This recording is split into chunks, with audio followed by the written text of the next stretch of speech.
Halo teman-teman semuanya, kami kelompok 4 akan menyajikan materi tentang distribusi peluang. Di sini kami akan menjelaskan 4 distribusi peluang. Yang pertama distribusi uniform, yang kedua distribusi gamma, ketiga distribusi eksponensial, dan yang keempat distribusi normal. Yang pertama distribusi uniform. Di sini saya akan menjelaskan dua jenis distribusi uniform. Yang pertama distribusi uniform discrete dan yang kedua distribusi uniform continue. Untuk distribusi uniform discrete, distribusi probabilitas yang paling sederhana adalah jika tiap nilai variabel random memiliki probabilitas yang sama untuk terpilih. Distribusi probabilitas seperti ini diberi nama distribusi probabilitas uniform discrete, di mana jika variabel random x bisa memiliki nilai x1, x2, sampai dengan xk, dan masing-masing bisa muncul dengan probabilitas yang sama, maka distribusi probabilitasnya diberikan oleh fxk sama dengan 1 per k untuk x sama dengan x1, x2, sampai dengan xk. Notasi fxk menyatakan nilai fungsi f tergantung pada k. Ada yang menyebutkan PDF dari distribusi uniform discrete sebagai berikut. Suatu variabel random x berdistribusi uniform discrete jika PDF-nya berbentuk fx sama dengan 1 per n, di mana n sama dengan 1, 2, sampai seterusnya n, dan 0 x lainnya. Selanjutnya teorema, jika x2n sama dengan 1, 2, 3, sampai seterusnya dengan x variabel acak berdistribusi uniform discrete, maka nilai harapan atau min ekspektasi x sama dengan setengah n tambah 1, dan variansinya adalah variansi x sama dengan variansi sama dengan 1 per 12 n kuadrat kurang 1.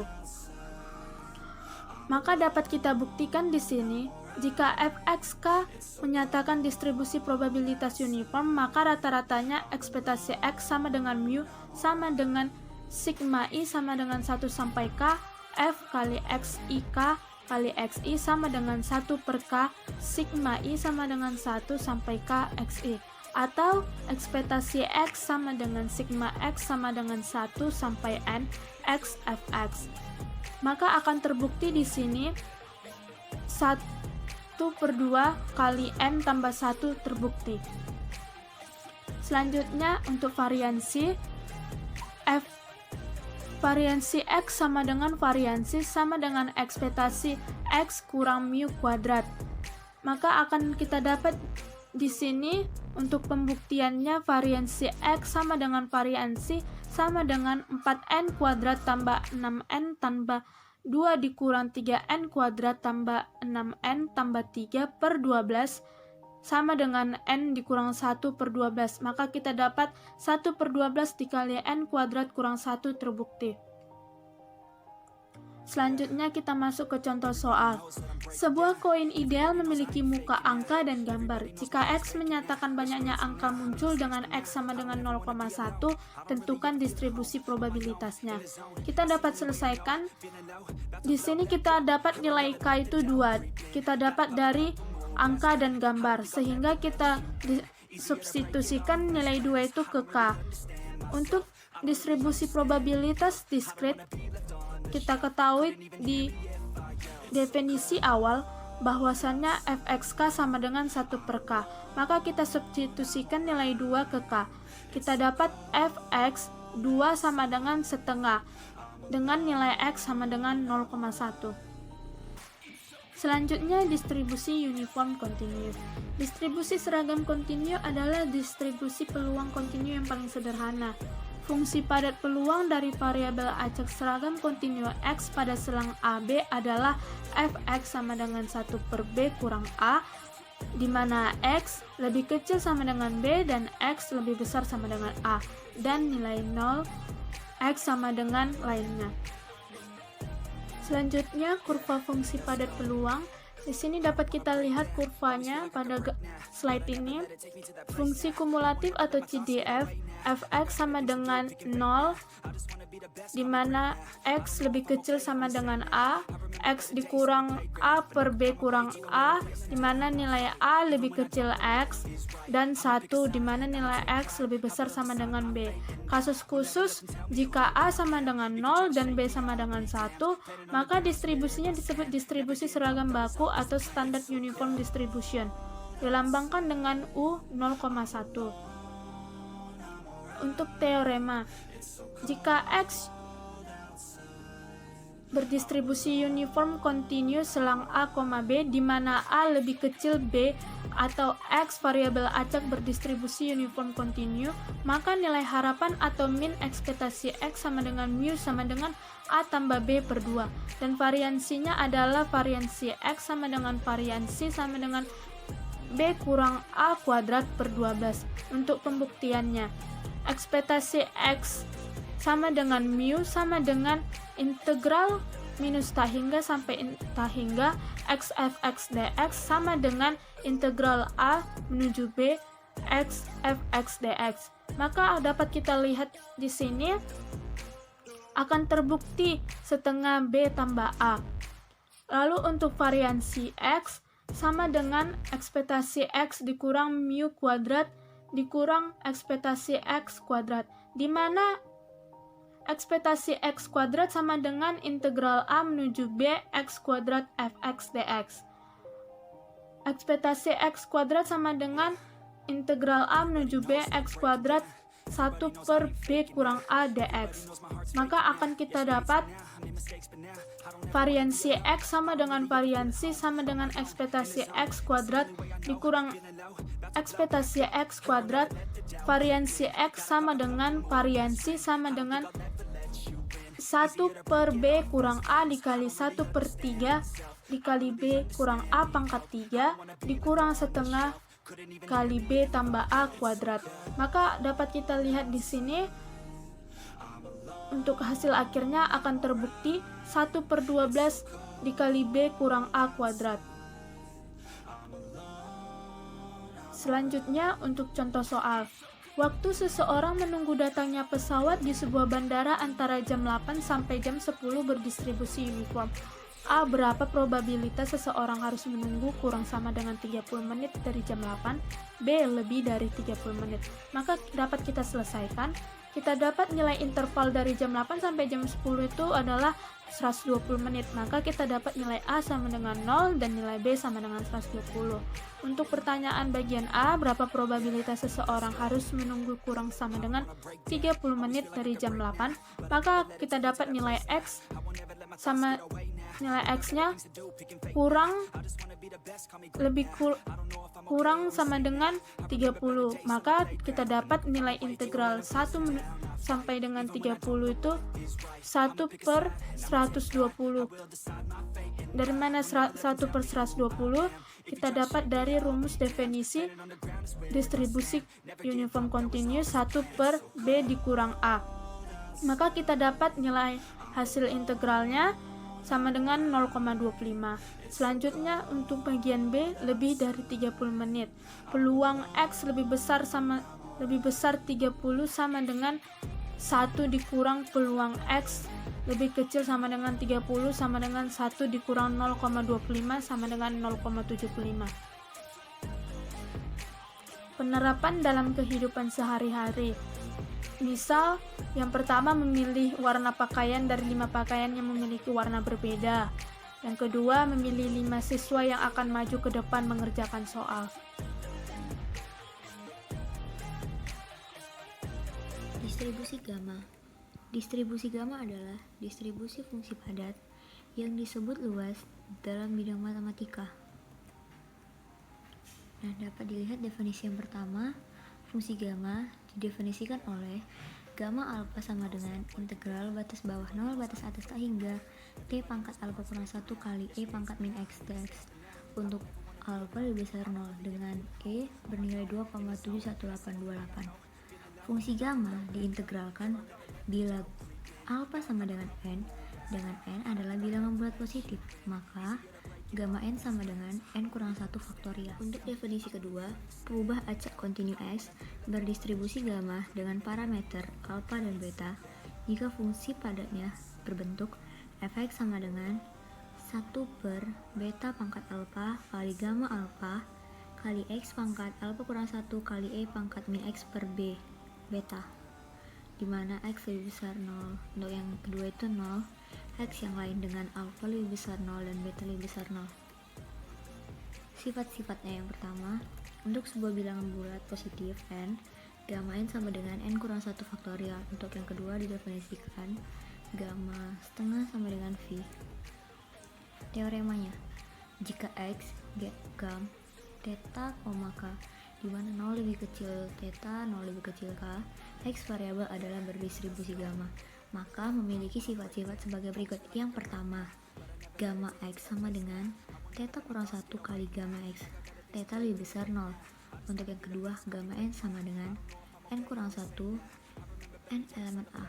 Yang ketiga, gamma 1 sama dengan 1. Yang keempat, gamma setengah sama dengan akar n. Pembuktian teoremanya dapat dilihat. Pembuktian teorema yang kedua dapat dilihat dan yang ketiga. Selanjutnya dapat dilihat teoremanya jika x, gam, theta, k 0 lebih kecil k, x variabel acak berdistribusi gamma, maka nilai harapan atau min atau ekspektasi ex sama dengan k kali theta.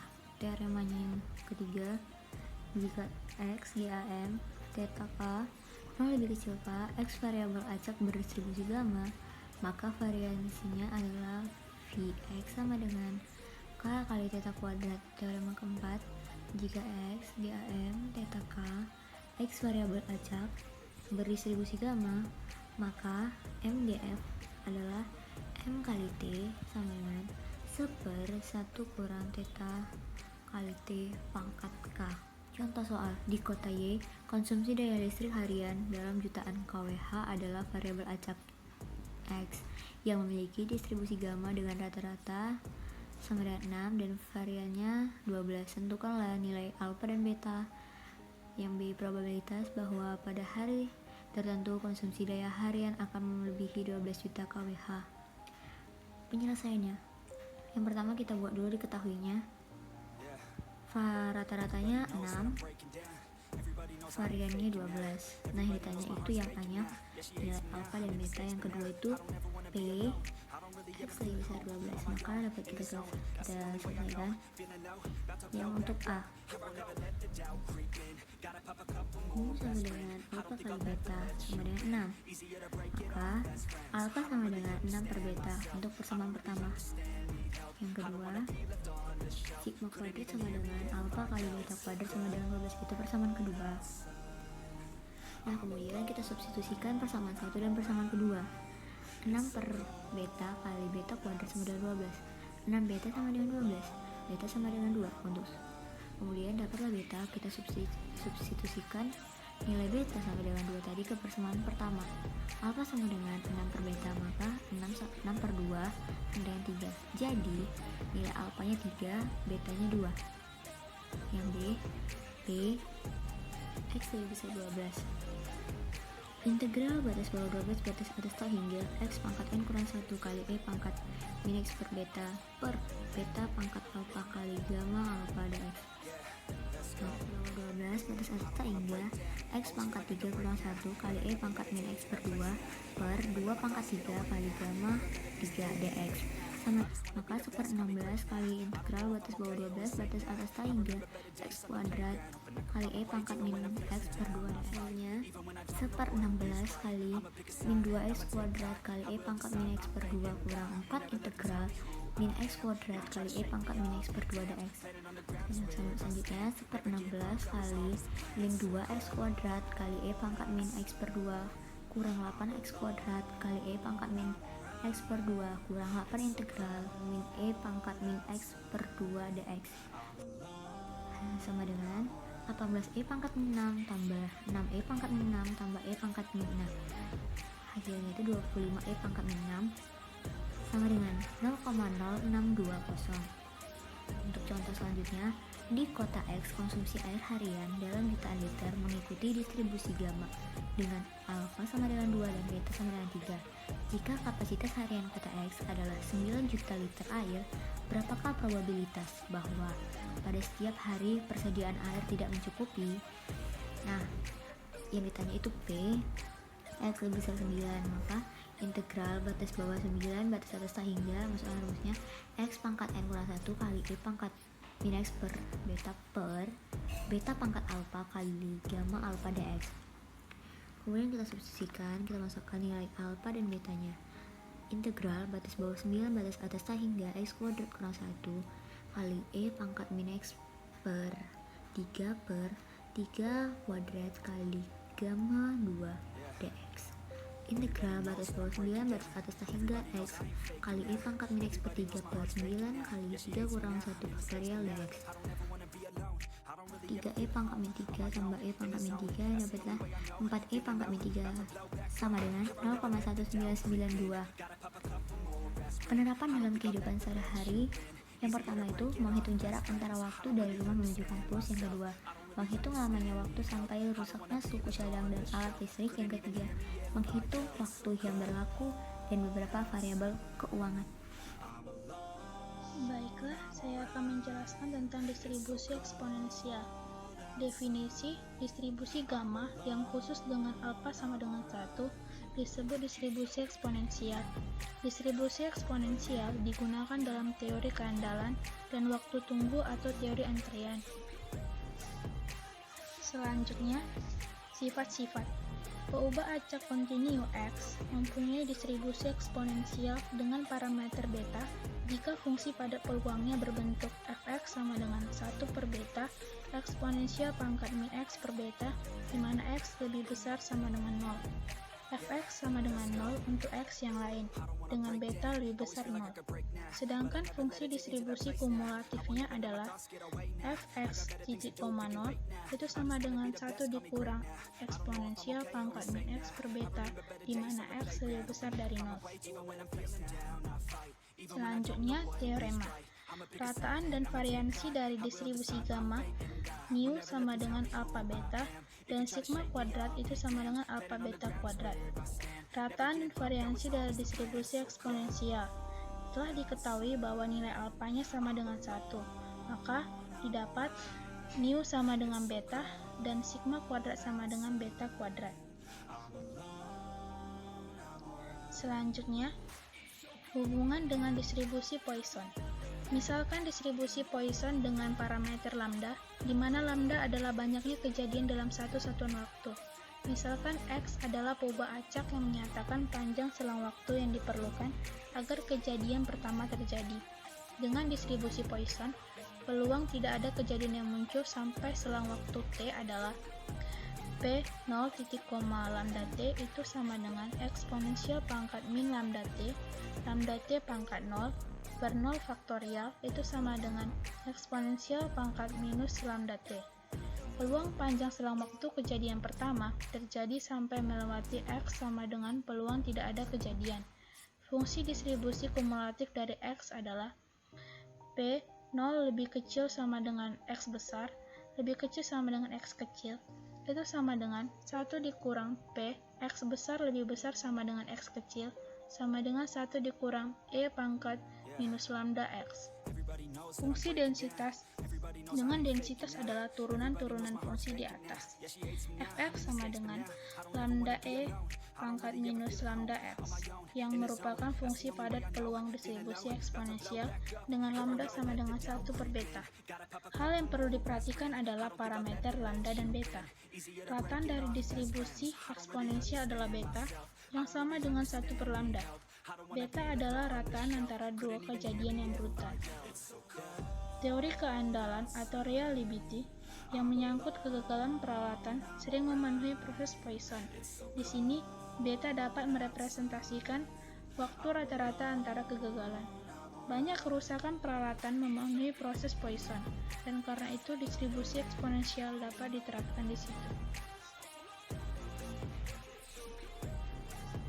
Selanjutnya, contoh soal. Contoh soal yang pertama, Suatu sistem mengandung sejenis komponen yang daya tahannya dalam tahun dinyatakan oleh peubah acak T. Peubah acak T berdistribusi eksponensial dengan parameter waktu rataan sampai gagal itu dengan beta sama dengan 5. Jika terdapat 5 buah komponen dipasang pada sistem yang berlainan, tentukan peluang sekurang-kurangnya 2 komponen masih berfungsi sampai akhir tahun ke-8. Penyelesaian, di sini ada 2 cara. Cara pertama, peluang komponen masih berfungsi hingga akhir tahun ke-8 adalah P, T lebih besar 8 itu sama dengan 1/5 integral 8 sampai tak hingga eksponensial pangkat minus T per 5 dt itu sama dengan eksponensial pangkat minus 8/5 atau mendekati 0,2. Cara kedua, misalkan X adalah jumlah komponen yang masih berfungsi hingga akhir tahun ke-8, maka dengan distribusi binomial didapat P, X lebih besar sama dengan 2 itu sama dengan sigma X sama dengan 2 sampai 5 binomial X, titik koma 5, titik koma 0,2 itu sama dengan 1 dikurang sigma X sampai sama dengan 0 sampai 1 binomial X, titik koma 5, titik koma 0,2 itu sama dengan 1 dikurang 0,7373 atau sama dengan 0,2627. Selanjutnya untuk contoh soal kedua, hari-hari antara kecelakaan pesawat terbang 1948 sampai 1961 berikut distribusi eksponensial dengan rata-rata 44 hari antara setiap kecelakaan. Jika satu terjadi pada 1 Juli setiap tahun tertentu, tentukan A. Berapa probabilitas dari yang lain seperti kecelakaan dalam sebulan? B. Berapa varians dari waktu antara kecelakaan di tahun tersebut? Penyelesaian, distribusi eksponensial tidak memiliki memori, maka sebuah kecelakaan di bulan tertentu tidak memiliki bantalan pada setiap periode waktu lainnya. Jadi, untuk A, probabilitas kecelakaan selama 31 hari adalah P31, itu sama dengan 1 dikurang E pangkat minus 31/44, atau sama dengan 0,506. Yang B, varians dari distribusi eksponensial adalah itu beta kuadrat. Betanya situ 44, maka 44 kuadrat itu sama dengan 1936. Untuk penerapan distribusi eksponensial dalam kehidupan sehari-hari itu ada 2. Yang pertama itu dalam teori antrian, jarak antara kedatangan pelanggan seperti pada bank, loket kereta api, dan lain-lain, yang tentunya memenuhi distribusi eksponensial. Yang kedua, lama waktu mulai dipakai sampai rusaknya suatu suku cadang dan alat listrik yang memenuhi distribusi eksponensial. Distribusi normal. Distribusi normal merupakan sebuah fungsi probabilitas yang menunjukkan distribusi atau penyebaran suatu variabel. Sifat-sifat ini terdapat 2 jenis parameter yang dijadikan acuan, yakni mean atau nilai rata-rata serta standar deviasi atau simpangan baku. Standar deviasi merupakan penghitungan variabilitas yang menentukan lebar sebuah kurva distribusi normal. Mean digunakan sebagai pusat distribusi atau penyebaran nilai lainnya. Distribusi normal ada 4. Yang pertama, teori distribusi ini memiliki nilai mean, median, dan modus yang sama. Oleh karena itu, distribusinya sering pula disebut unimodal. Yang kedua, jumlah luas daerah di bawah kurva normal bernilai 1, yakni setengah di sisi kiri dan setengah di sisi kanan. Yang ketiga, mean atau nilai rata-rata dan nilai standar deviasi akan menentukan bentuk dan lokasi distribusi. Yang keempat, kurva distribusi selalu bersifat simetris dengan bentuk lonceng. Rumus distribusi normal. Fx sama dengan setengah 1 per sigma akar 2V dikali E pangkat min setengah dikali X kurang mu per sigma akar kuadrat. Keterangannya dapat kita lihat di layar kita masing-masing. Contoh yang pertama, dalam suatu ujian terdapat 300 siswa yang mengikuti ujian tersebut. Rata-rata dari hasil ujiannya itu 70, serta simpangan baku hasil ujian tersebut adalah 10. Jika data nilai hasil ujian siswa tersebut berdistribusi normal, maka berapa persen mahasiswa yang mendapat nilai A jika syarat untuk mendapatkan nilai A adalah nilai lebih dari 85? Penyelesaiannya, pertama kita bikin diketahui, yang diketahuinya mu sama dengan 70, sigma sama dengan 10, x sama dengan 85. Akan ditentukan Z peluang X lebih besar dari 85, Z lebih besar dari 80, Z peluang X lebih besar dari 85 sama dengan 1 dikurang Z peluang X kurang dari 85. Nilai Z untuk 1,50 adalah 0,93332 sehingga Z peluang X lebih besar dari 85 sama dengan 1 kurang Z X kurang 85. Baru masukkan nilai Z peluang X kurang dari 85 yaitu 0,9332. Baru hasilnya dapat kita 0,066. Lalu Z peluang X lebih besar 85 sama dengan 6,68%. Akan dihitung terlebih dahulu nilai dari Z peluang X lebih kecil dari 85 sama dengan 85 per 70 per 10 sama dengan 15 per 10 sama dengan 1,5. Misalkan Z adalah variabel random yang berdistribusi normal baku atau normal standar. Hitungan luas wilayah pada Z lebih kecil dari 1,24 atau peluang P Z lebih kecil dari 1,24. Penyelesaiannya, sebelum menjawab persoalan di atas perlu dipahami bahwa peluang Z lebih kecil dari 1,24 sama juga dengan peluang Z sama dengan lebih kecil 1,24. Hal ini karena Z adalah variabel random kontinu di mana peluang Z sama dengan 1,24 sama dengan 0. Sehingga peluang Z lebih kecil dari 1,24 sama saja dengan peluang Z lebih kecil sama dengan 1,24. Area Z lebih kecil dari 1,24 pada kurva distribusi normal baku dapat dilihat pada gambar berikut. Kita bisa melihat yang dapat diarsir. Area Z lebih kecil dari 1,24 pada kurva distribusi normal baku. Untuk mengetahui luas area kurva normal pada Z kurang dari 1,24 atau peluang PZ lebih kecil dari 1,24, kita bisa akan menggunakan tabel Z distribusi normal baku. Tabel Z distribusi normal baku kita dapat juga melihatnya di internet biasa.